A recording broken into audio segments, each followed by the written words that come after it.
1973 সাল, স্বাধীনতা 2 বছর পরের ঘটনা। বাংলাদেশে প্রচন্ড শীত। বঙ্গবন্ধু গোটা বিশ্বের নেতাদেরকে আহ্বান করলেন, শীতে আমার উত্তরবঙ্গের লোকগুলো মরে যায়, বুড়া মানুষগুলো, আপনারা কম্বল পাঠান। আসতে লাগলো কম্বলের বিমান, কার্গো বিমান ঢাকায় এসে নামতে লাগলো। আসতে আসতে 7.5 কোটি কম্বল আসলো। বঙ্গবন্ধু আফসোস করে বললেন, 7.5 কোটি বাঙালি, 7.5 কোটি কম্বল, আমার কম্বল কই? নিজেই কম্বল পায় নাই। আহা, উনি থাকতেন ধানমন্ডির 32 নম্বর বাসায়। ওনার গ্রাম থেকে ওনার এক ভক্ত ফরমালিন মুক্ত কিছু ফল আর সবজি নিয়ে এসেছে ধানমন্ডির 32 নম্বর বাসায়, বঙ্গবন্ধুরে খাওয়াবে, কিন্তু দারোয়ান ঢুকতে দেয় না। ধানমন্ডির মতো এলাকা, দারোয়ানদেরও আলাদা পাওয়ার, ঠিক কিনা? তো দারোয়ান বলে যাওয়া যাবে না। সে বলল, আমি তো দেখা করতে আসি নাই, আমি কিছু ফলমূল নিয়ে এসেছি, আমার নেতা খাবে, খাইলে আমি খুশি। দারোয়ান বলল, তুমি যেতে পারবা না, আমার কাছে দাও। দারোয়ান নিয়ে বঙ্গবন্ধুর কাছে যে বলে, আপনার এক ভক্ত গ্রাম থেকে আসছে ফরমালিন মুক্ত ফল আর শাকসবজি নিয়ে, আপনি গ্রহণ করেন। বঙ্গবন্ধু খুশি হয়ে গেলেন, বললেন, যাও এই 20 টাকা ওই কৃষককে দিয়ে আস।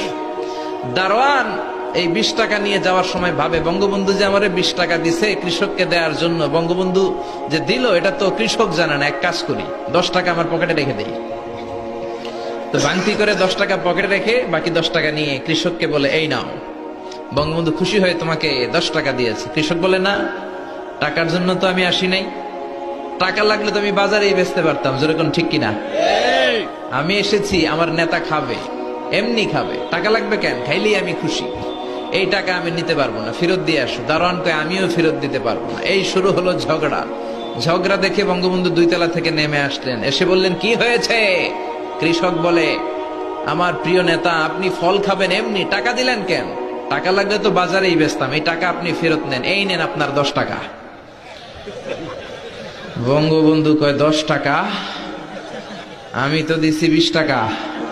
কৃষক বলে, না, আমি পেয়েছি 10 টাকা। বঙ্গবন্ধু আর বুঝতে দেরি হলো না, এটা দারোয়ানের কারসাজি। কিরে দারোয়ান, এই কাম করছস? দারোয়ানের মুখ দিয়ে কোনো কথা নাই। বঙ্গবন্ধু বুঝে ফেললেন আর আফসোস করে বললেন, যেই দেশে 20 টাকার নোট 2 তলা থেকে 1 তলায় নামতে নামতে 10 টাকা হয়ে যায়, ওই দেশে আর কিছু থামানো গেলেও দুর্নীতির লাগাম ধরে টান দেয়া যাবে না। চিল্লায় কোন, ঠিক কিনা? এজন্য উনি আফসোস করে বলেছিলেন, কোন দেশ পায় সোনার খনি, কোন দেশ পায় তেলের খনি, আমি পেয়েছি চোরের খনি।